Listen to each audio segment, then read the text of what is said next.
the forum. Now, with a round of applause, let's welcome President Xi Jinping for a keynote speech.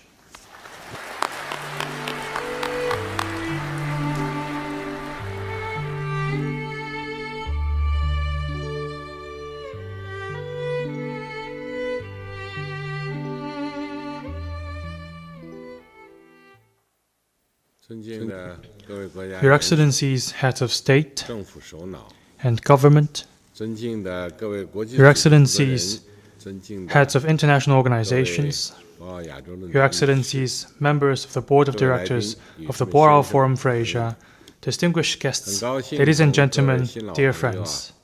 It gives me great pleasure to once again join friends old and new online for the Boao Forum for Asia Annual Conference 2022.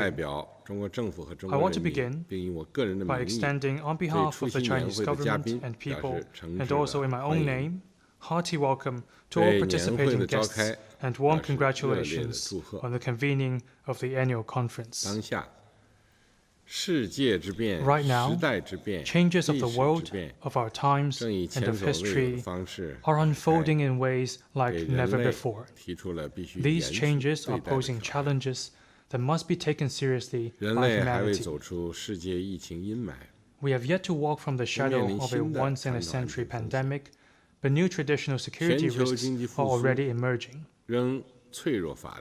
The weak and faltering global economic recovery is compounded by a widening development gap. While governance deficits in areas like climate change has hardly been addressed, new issues such as digital governance are also vying for attention.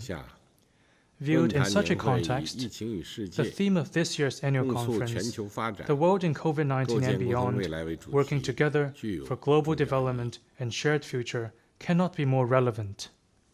As an ancient Chinese adage goes, one must not change his commitment or give up his pursuit even in the face of danger and risk.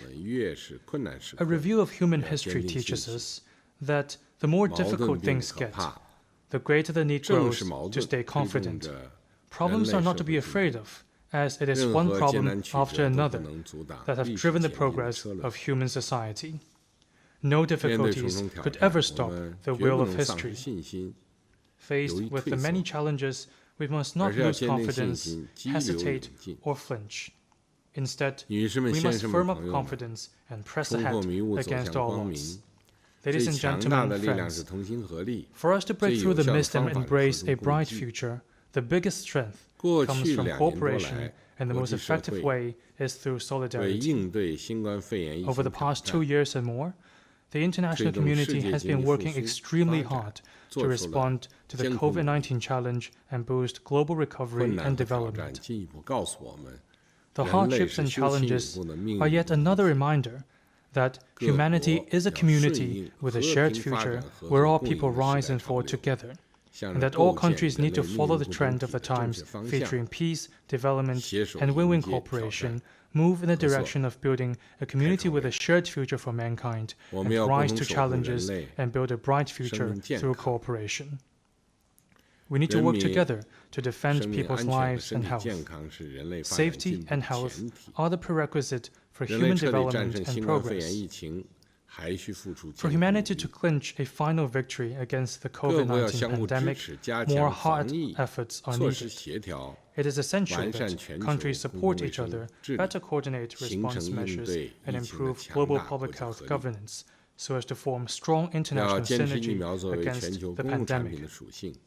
We must keep COVID vaccines a global public good and ensure their accessibility and affordability in developing countries. China has provided over 2.1 billion doses of vaccines to more than 120 countries and international organizations. Be it in delivering vaccines abroad or producing them overseas, China has honored its commitments with concrete actions. China will follow through the pledged donation of 600 million and 150 million doses of vaccines to Africa and ASEAN countries, respectively, as part of our efforts to close the immunization gap. We need to work together to promote economic recovery. The COVID-19 pandemic has seriously eroded the gains the world has made in poverty reduction over the past decade. Uneven recovery is aggravating inequality across the world, further widening the North-South divide.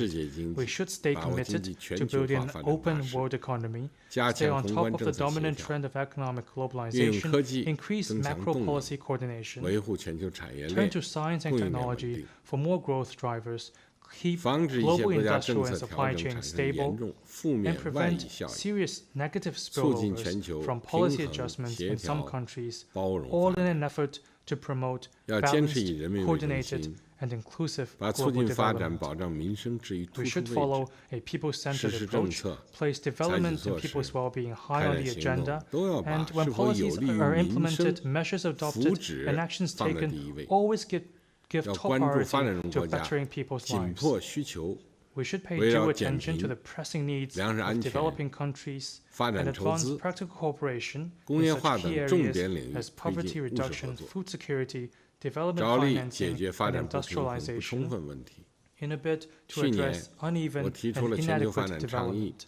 The Global Development Initiative I proposed last year has been echoed and supported by the United Nations and other international organizations and nearly 100 countries. China is working with the international community on the solid implementation of the GDI. We need to work together to maintain peace and stability in the world. An ancient Chinese philosopher observed, stability brings a country prosperity, while instability leads a country to poverty. Security is the precondition for development. We humanity are living in an indivisible security community. It has been proven time and again that Cold War mentality would only wreck the global peace framework, that hegemonism and power politics would only endanger world peace, and that bloc confrontation would only exacerbate the security challenges in the 21st century. To promote security for all in the world, China would like to propose a global security initiative as follows. It's important that we stay committed to the vision of common, comprehensive, cooperative, and sustainable security and work together to maintain world peace and security. Stay committed to respecting the sovereignty and territorial integrity of all countries, uphold non-interference in internal affairs, and respect independent choices of development paths and social systems made by people in different countries, stay committed to abiding by the purposes and principles of the UN Charter, reject Cold War mentality, oppose unilateralism, and say no to group politics and bloc confrontation. Stay committed to taking the legitimate security concerns of all countries seriously, uphold the principle of indivisible security, build a balanced, effective, and sustainable security architecture, and oppose the pursuit of one's own security at the cost of others' security. Stay committed to peacefully resolving differences and disputes between countries through dialogue and consultation. Support all efforts conducive to the peaceful settlement of crises, reject double standards, and oppose the wanton use of unilateral sanctions and long-arm jurisdiction. Stay committed to maintaining security in both traditional and non-traditional domains, and work together on regional disputes and global challenges such as terrorism, climate change, cybersecurity, and biosecurity. We need to work together to tackle global governance challenges. Countries around the world are like passengers aboard the same ship who share the same destiny.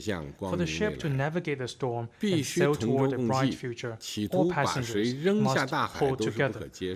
The thought of throwing anyone overboard is simply not acceptable. In this day and age, the international community has evolved so much that it has become a sophisticated and integrated apparatus. Acts to remove any single part will cause serious problems to its operation. When that happens, both the victims and initiators of such acts will stand to lose. In today's world, unilateralism and excessive pursuit of self-interest are doomed to fail. So are the practices of decoupling, supply disruption, and maximum pressure. So are the attempts to forge small circles or to stoke conflict and confrontation along ideological lines.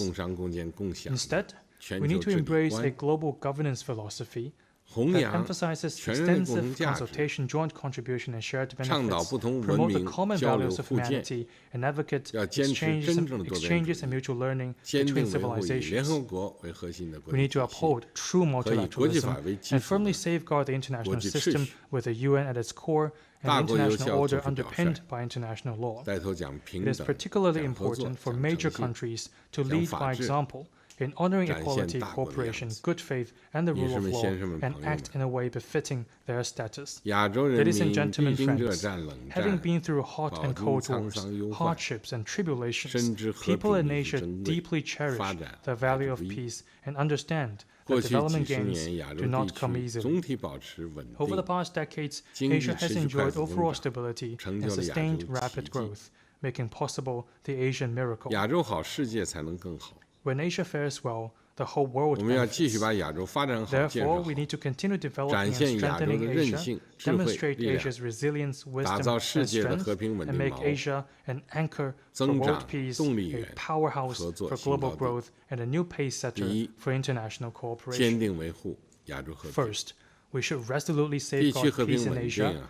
Peace and stability in our region does not fall into our lap automatically or come as charity from any country. Rather, it is the result of joint efforts of countries in the region. The 5 principles of peaceful coexistence and the Bandung spirit, first advocated by Asia, are all the more relevant today. We should honor such principles as mutual respect, equality, mutual benefit, and peaceful coexistence, follow a policy of good neighborliness and friendship, and make sure that we always keep our future in our own hands. Second, we should vigorously advance Asian cooperation. Many Asian proverbs describe the value of solidarity and cooperation, such as climb the hill together and go down the ravine together, and sugarcane and lemongrass grow in dense clumps. Win-win cooperation is a sure path to Asian development. The entry into force of the RCEP and the opening to traffic of the China-Laos Railway have effectively boosted institutional and physical connectivity in our region. We should seize these opportunities to foster a more open Asia-wide market and make new strides in mutually beneficial cooperation. Third, we should jointly promote Asian unity, choosing dialogue and cooperation over zero-sum games, openness and inclusiveness over a closed-door and exclusive approach, and exchanges and mutual learning over a sense of superiority. This is the only choice worthy of the broad-mindedness of Asians. We should cement ASEAN's centrality in the regional architecture and uphold a regional order that balances the aspirations and accommodates the interests of all parties. Countries, no matter their size and strength, and both in and outside the region, should all add splendor rather than trouble to Asia. All should follow the path of peace and development, seek win-win cooperation, and contribute to an Asian family of unity and progress together. Ladies and gentlemen, friends, 2 months ago, China presented to the world a streamlined, safe, and splendid Olympic and Paralympic Winter Games, bringing warmth and hope to people across the globe. In the second half of this year, we will convene the 20th National Congress of the Communist Party of China, which will draw the blueprint for China's future development. The fundamentals of the Chinese economy, its strong resilience, enormous potential, vast room for maneuver, and long-term sustainability remain unchanged. They will provide great dynamism for the stability and recovery of the world economy and broader market opportunities for all countries. China will fully apply its new development philosophy, accelerate the establishment of a new development paradigm, and redouble efforts for high-quality development. No matter how the world will change, China's faith in and its commitment to reform and opening up will not waver. China will expand high-standard opening up, fully implement the negative list for foreign investment, expand the encouraged catalog for FDI, improve services for investment promotion, and add more cities to the comprehensive pilot program for service sector opening. China will take solid steps to develop its pilot free trade zones and the Hainan Free Trade Port, align with high-standard international economic and trade rules, and move ahead with institutional opening up. China will implement the RCEP in full, seek the conclusion of high-standard FTAs with more countries and regions, and actively work for joining the comprehensive and progressive agreement for Trans-Pacific Partnership and the Digital Economy Partnership Agreement. China will press ahead with high-quality Belt and Road cooperation to make it high-standard, sustainable, and people-centered. China will unswervingly follow the path of peaceful development and always be a builder of world peace, a contributor to global development, and a defender of the international order. Ladies and gentlemen, friends, let me conclude with an old Chinese saying: keep walking, and one will not be daunted by 1,000 miles. Make constant efforts, and one will not be intimidated by 1,000 tasks. As long as we join hands and never slacken in efforts, we will build great synergy through win-win cooperation, overcome the various challenges along the way, and usher in a brighter and better future for humanity. Thank you.